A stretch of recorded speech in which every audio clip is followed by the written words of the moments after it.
കഴിഞ്ഞ ദിവസം ഉക്രൈനെതിരെ അതിരൂക്ഷമായ ഡ്രോൺ ആക്രമണമാണ് റഷ്യ നടത്തിയത്. പ്രാദേശിക സമയം ശനിയാഴ്ച രാത്രിയോടെയായിരുന്നു ആക്രമണം ഉണ്ടായത്. ഒറ്റ രാത്രി കൊണ്ട് ഉക്രൈനെതിരെ തൊടുത്തുവിട്ട് 477 ഡ്രോണുകളും 60 മിസൈലുകളുമാണെന്ന് റിപ്പോർട്ടുകൾ പറയുന്നു. റഷ്യയുമായി അതിർത്തി പങ്കിടുന്ന യുദ്ധമുഖത്തിന് അപ്പുറത്തുള്ള പ്രദേശങ്ങളിലേക്കും പ്രത്യേകിച്ച് കിഴക്കൻ ഉക്രൈനിലേക്കും ഈ ആക്രമണം നടന്നിട്ടുണ്ട്. അതിന് പിന്നാലെ ഉക്രൈനുമായി അതിർത്തി പങ്കിടുന്ന പോളണ്ട് തങ്ങളുടെ വ്യോമാതിർത്തി സംരക്ഷിക്കാൻ വേണ്ടി യുദ്ധവിമാനങ്ങളെ അണിനിരത്തുകയും ചെയ്തു. റഷ്യൻ ആക്രമണത്തിൽ ഖേഴ്സണിൽ ഒരാൾ കൊല്ലപ്പെട്ടു. ഉക്രൈനിലെ മധ്യമേഖലയിലെ പ്രവിശ്യയായ ചർക്കാസിയിലും ആക്രമണം നടന്നു. ഇവിടെ ഒരു കുട്ടി ഉൾപ്പെടെ 6 പേർക്കാണ് പരിക്കേറ്റത്. കഴിഞ്ഞ 3 വർഷമായി തുടർന്ന യുദ്ധത്തിനിടെ ഉക്രൈൻ നേരിട്ട ഏറ്റവും വലിയ ഡ്രോൺ ആക്രമണമാണ് ശനിയാഴ്ച രാത്രിയിൽ ഉണ്ടായത്. 211 ഡ്രോണുകൾ ഉക്രൈൻ വെടിവെച്ചിട്ട് 225 എണ്ണത്തിന് ഇലക്ട്രോണിക് വാർഫെയർ സംവിധാനങ്ങൾ ഉപയോഗിച്ച് നിർവീര്യമാക്കിയതായും റിപ്പോർട്ടുകളുണ്ട്. റഷ്യ അയച്ച മിസൈലുകളിൽ 38 എണ്ണവും പ്രതിരോധിച്ചെങ്കിലും ബാക്കിയുള്ളവ ഉക്രൈനുള്ളിൽ ആക്രമണം നടത്തുകയായിരുന്നു. റഷ്യയുമായി തങ്ങൾ ചർച്ചയ്ക്ക് തയ്യാറാണെന്ന് പ്രഖ്യാപിച്ചതിന് പിന്നാലെയാണ് ഉക്രൈനെതിരെ തലങ്ങും വിലങ്ങും ഡ്രോൺ ആക്രമണം ഉണ്ടായതെന്നാണ് ഉക്രൈൻ പറയുന്നത്. റഷ്യൻ പ്രസിഡന്റ് വ്ളാഡിമിർ പുടിൻ തങ്ങളെ ചതിച്ചു എന്നാണ് ഉക്രൈൻ ഭരണകൂടം പറയുന്നത്. എന്നാൽ റഷ്യ ചർച്ചയ്ക്ക് തയ്യാറായി വന്ന സമയത്താണ് ഉക്രൈൻ റഷ്യയിലേക്ക് കടന്നു കയറി അവരുടെ വിമാനങ്ങൾ ആക്രമിച്ചത്. അതുകൊണ്ട് ഇത്തരം ന്യായവാദങ്ങൾക്ക് പ്രസക്തി ഇല്ലെന്നാണ്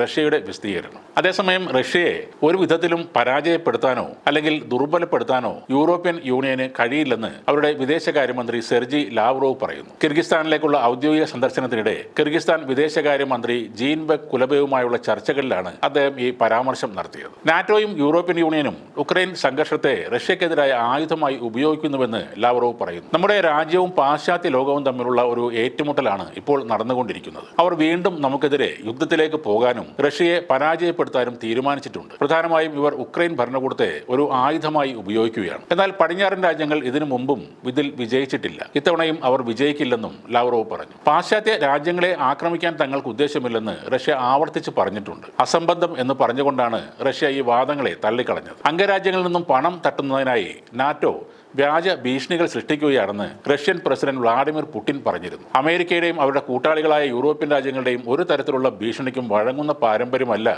റഷ്യക്കുള്ളതെന്നും പുടിൻ പ്രത്യേകം പരാമർശിച്ചു.